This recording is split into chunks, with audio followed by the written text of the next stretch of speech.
શું તમને ખબર છે આપણે વર્ષોથી જે અનાજ ઉગાડીએ છીએ એ આપણા માટે કેટલું ફાયદાકારક છે? આપણા પૂર્વજો ખાલી અનાજને પેટ ભરવા માટે જ નહીં, એ આપણને ડાયાબિટીસ હોય, બીપી હોય, વજન કંટ્રોલ કરવામાં હોય કે બીજી કેટલીક તકલીફ હોય એમાં પણ રાહત આપતા હોય છે. પણ આપણને એવું થાય કે કયું અનાજ સારું, ઘઉં સારી, બાજરી સારી, જુવાર સારો, રાગી સારી, જવ સારામાંથી કયું ખાય? ને આપણે સૌથી વધારે ઘઉંની રોટલી જ ખાતા હોય છે. પણ મિત્રો, ઘઉં સિવાય પણ બીજા કેટલાક અનાજો છે જે આપણા માટે ખૂબ જ પ્રચલિત છે ને આપણે ખૂબ જ એને ખાવા જોઈએ. કારણ કે આપણા પૂર્વજો ઘઉં નતા ખાતા ત્યારે તો ઘઉં એટલા ઓછા હતા, એ સૌથી વધારે ઉપયોગ કરતા હતા બાજરી અને જુવારનો. આજે હું તમને બાજરી ખાવાના એટલા અદ્ભુત ફાયદાની વાત કરીશ. એ જાણીને તમને પણ નવાઈ લાગશે કે બાજરી ખાવાથી આટલા બધા ફાયદા મળી રહે, અને સાથે બાજરી કઈ ઋતુમાં ખાવી સૌથી સારી છે અને બાજરીની તાસીર કેવી છે, બધા અંગે આપણે આજે ડિટેલમાં ચર્ચા કરીશું. તો ચાલો વિડીયોની શરૂઆત કરીએ. નમસ્કાર મિત્રો, હું ડોક્ટર દીપાલી ધાકેચા, સ્વાગત છે તમારું મારી યુટ્યુબ ચેનલમાં. મિત્રો, બાજરીની વાત કરીએ ને તો બાજરી એક કમ્પ્લીટ ફૂડ છે જે આપણને કેટલા બધા ન્યુટ્રિશન આપે છે. એમાં ન્યુટ્રિશનની વાત કરીએ તો એમાં સૌથી વધારે પડતા પ્રમાણમાં પ્રોટીન અને ફાઈબર રહેલા છે જે આપણા માટે ખૂબ જ સારા હોય છે. આની સિવાય તેમાં માઇક્રો ન્યુટ્રિયન્ટ જેવા કે કેલ્શિયમ છે, પોટેશિયમ છે, મેગ્નેશિયમ છે, ફોસ્ફરસ છે, ઝિંક છે, આયર્ન છે, આ બધા તત્વો રહેલા છે જે આપણને કઈ ને કઈ રીતે ફાયદા આપતા હોય છે. અને જ્યારે બાજરી ખાવાની વાત કરીએ ત્યારે અમુકને ભાવે છે પણ અમુકને નથી ભાવતું. તો જે લોકોને નથી ભાવતી એ લોકો પણ બાજરી ખાઓ. દિવસ દરમિયાન એક વખત બાજરી ખાઓ કે જેનાથી તમને એના ફાયદા મળી રહે. કારણ કે જેમ ઋતુ ચેન્જ થાય ને એમ આપણું આહાર પણ આપણે ચેન્જ કરવાની જરૂર છે કે જેનાથી આપણે એ ઋતુમાં કઈ પણ વસ્તુની તકલીફ ના થાય. તો વાત કરીએ બાજરી ખાવાના ફાયદાની, તો સૌથી મોટો ફાયદો અને સૌથી પહેલો ફાયદો બાજરી ખાવાથી મળી રહે છે આપણા પાચનને. કારણ કે બાજરી ખાવાથી આપણે આપણા પાચન શક્તિને એકદમ તંદુરસ્ત કરી શકીએ છીએ.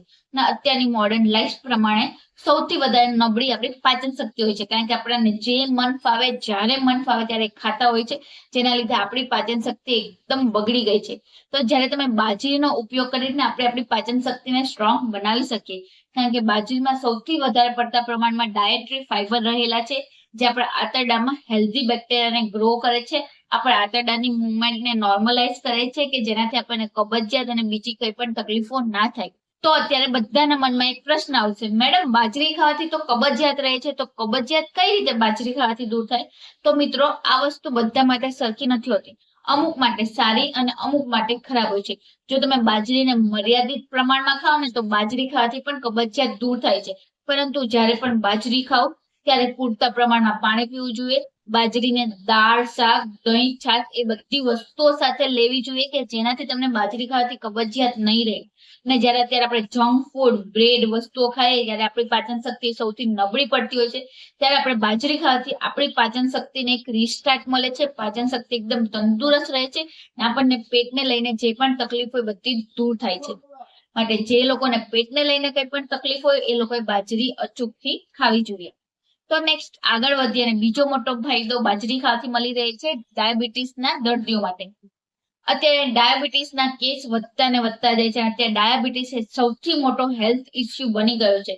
આપણને બધાને ખબર છે જ્યારે પણ ડાયાબિટીસ આવે કે ઘરમાં કોઈને પણ હોય, ડોક્ટરે એવી સલાહ આપે કે આમને બાજરીનો રોટલો ખવડાવજો. કેમ ખવડાવજો એ તો ખબર જ નથી હોતી. તો જે લોકોને પોતાનું બ્લડ સુગરને કંટ્રોલમાં રાખવું છે, ડાયાબિટીસ નથી છતાં એ લોકોને કંટ્રોલમાં રાખવું છે, તો એ લોકોએ બાજરી જરૂરથી ખાવી જોઈએ. કારણ કે બાજરી એ લો ગ્લાયસેમિક ઇન્ડેક્સ ધરાવતું ફૂડ છે. કારણ કે લો ગ્લાયસેમિક ઇન્ડેક્સ એટલે આપણે જે પણ વસ્તુ ખાઈએ એમાંથી સુગર છે, કાર્બોહાઈડ્રેટ છે, એ ધીરે ધીરે રિલીઝ થાય જેનાથી સુગર સ્પાઇક નહીં આવે અને આપણું બ્લડ સુગર કંટ્રોલમાં રહે છે. માટે એ લોકોને બાજરી ખાવાની એડવાઇસ આપવામાં આવે છે. અને બાજરીમાં પ્રોટીન પણ સૌથી વધારે પડતા પ્રમાણમાં રહેલું હોય છે જેનાથી આપણું સુગર સ્પાઇક નથી આવતો અને આપણે ડાયાબિટીસને કંટ્રોલ કરી શકીએ છીએ. માટે ડાયાબિટીસના દર્દીઓએ જેને બ્લડ સુગર કંટ્રોલમાં રાખવું છે એ લોકોએ બાજરીને એક ટાઈમ જરૂરથી ખાવી જોઈએ. તો નેક્સ્ટ આગળ વધીએ અને ત્રીજો મોટો ફાયદો બાજરી ખાવાથી મળી રહે છે આપણી હાર્ટની તંદુરસ્તી માટે. અત્યારની લાઈફસ્ટાઈલ પ્રમાણે નાની નાની ઉંમરમાં પણ હાર્ટના રોગો આવી રહ્યા છે. તો એના માટે આપણે આપણી લાઈફને જાગૃત કરવી ખૂબ જ જરૂરી છે. એના માટે આપણે આપણું ડાયટને સુધારવું ખૂબ જ જરૂરી હોય છે. તો હું બાજરી ખાવાની કેમ કહું? કારણ કે બાજરીમાં પોટેશિયમ અને મેગ્નેશિયમ જેવા તત્વો રહેલા છે જે આપણા હાર્ટના જે મસલ હોય છે એના માટે ખૂબ જ જરૂરી હોય છે, જે હાર્ટના મસલને સ્ટ્રોંગ બનાવે છે અને જે આપણું બ્લડ પ્રેશર છે એને પણ લો લાવવામાં મદદ કરે છે. અને પોટેશિયમ જે આપણી લોહીની જે નસો હોય એને રિલેક્સ કરે છે, જેનાથી લોહી વધુ સારી રીતે અને સરળતાથી ફરી શકે, એના ઉપર કોઈ પ્રેશર ના આવે અને આપણું બ્લડ પ્રેશર પણ કંટ્રોલમાં રહે. આની સિવાય પણ આપણે બાજરી ખાવાથી આપણે જે કોલેસ્ટ્રોલ છે, જે ટ્રાયગ્લિસરાઇડ છે, એ બધાને પણ ઓછું કરી શકીએ છીએ. તમે ઇન શોર્ટ કહો ને તો બાજરી ખાવાથી ઓવરઓલ આપણી હાર્ટ હેલ્થ સુધરે છે, જે આપણા માટે ખૂબ જ સારી છે. અત્યારની લાઈફસ્ટાઈલ પ્રમાણે માટે બાજરી જરૂરથી ખાવી જોઈએ. તો નેક્સ્ટ આગળ વધીએ અને ચોથો મોટો ફાયદો બાજરી ખાવાથી મળી રહે છે વજન ઘટાડવામાં. અત્યારે જે હોય એને પોતાનું વજન ઘટાડવું છે, એ લોકો વજન ઘટાડવા માટે ગમે તે વસ્તુઓ કરવા તૈયાર હોય છે, પણ છતાં એ લોકોનું વજન નથી ઘટતું, કારણ કે એ લોકો એના ડાયટમાં ધ્યાન નથી આપતા. કારણ કે તમે ક્રેશ ડાયટ કરો એટલે એક જ ટાઈમ પર ખાવાનું ઘટાડી કાઢશો અને જેવું વજન ઘટશે એવું પાછું તમે ખાવાનું સ્ટાર્ટ કરશો તો તમારું વજન બમણાથી વધે છે. તો આવું ના થાય એના માટે તમારા ડાયટમાં બાજરીને એડ કરો, કારણ કે બાજરીમાં ફાઈબર કન્ટેન્ટ સૌથી વધારે રહેલું હોય છે. એટલે તમે થોડું પણ ખાશો ને તો પેટ તરત જ ભરાઈ જશે, તમને ઓવર ઇટિંગ નહીં કરો અને તમારું કેલેરી તરત જ ઇમ્પેક્ટ થાય. અને વેઇટ લોસ એટલે ખાલી ખાવાનું ઓછું નથી કરવાનું. વેઇટ લોસ એટલે આપણે જેટલું કેલેરી ઇન્ટેક કરીએ છીએ ને એના કરતા વધારે કેલેરી યુઝ કરીએ ત્યારે આપણું વેઇટ લોસ થાય છે, ફેટ લોસ થાય છે. માટે જ્યારે પણ વેઇટ લોસ કરતા હોય ત્યારે આપણે કેલેરીને ઓછી લેવાની સૌથી વધારે જરૂર પડતી હોય, તો એના માટે બાજરી એ સૌથી બેસ્ટ છે. કારણ કે બાજરી ખાવાથી તમે ઓવર ઇટિંગ નહીં કરો, પેટ જલ્દીથી ભરાઈ જશે, તમને લાંબા સમય સુધી ભૂખ નહીં લાગે, જેનાથી તમારો ઇનડાયરેક્ટ સીધો ફેટ લોસ થાય છે. અને આમ પણ બાજરી એ વેઇટ લોસ માટે સૌથી મહત્વનું ફૂડ છે, માટે એના ડાયટમાં જરૂરથી એડ કરો કે જેનાથી તમારું વેઇટ લોસ તમે ઝડપથી કરી શકો. તો મિત્રો આ છે મોટા 4 ફાયદા જે બાજરી ખાવાથી આપણને મળે છે. આની સિવાય પણ બાજરી ખાવાથી આપણે આપણા શરીરમાં જે લોહ તત્વની ઉણપ છે એને ઘટાડી શકીએ છીએ. આપણા હાડકા જે કમજોર પડી ગયા એને પણ ઓછા કરી શકીએ છીએ. આપણું જે શરીર થાકેલું થાકેલું લાગે છે, સતત શરીરમાં થાક રહેતો હોય, એ બધી તકલીફો પણ આપણે બાજરી ખાવાથી ઓછું કરી શકીએ છીએ. પરંતુ મિત્રો બાજરી આટલી સારી છે એટલે એવું નહીં કે બાજરી તમે 3 ટાઈમ ખાઓ. હું બધા અનાજને તમારા ડાયટમાં સ્થાન આપવાનું કહું છું, જેનાથી તમને બધા અનાજના ફાયદા મળી રહે. માટે દિવસ દરમિયાન એકવાર બાજરી ખાઓ, બીજા એક ટાઈમમાં તમે મલ્ટીગ્રેન આટા પણ લઈ શકો છો. અને ઘઉંમાં બીજા કેટલાક અનાજ એડ કરીને એનો લોટ બનાવીને ખાઓ, જે આપણા માટે સૌથી સારો છે.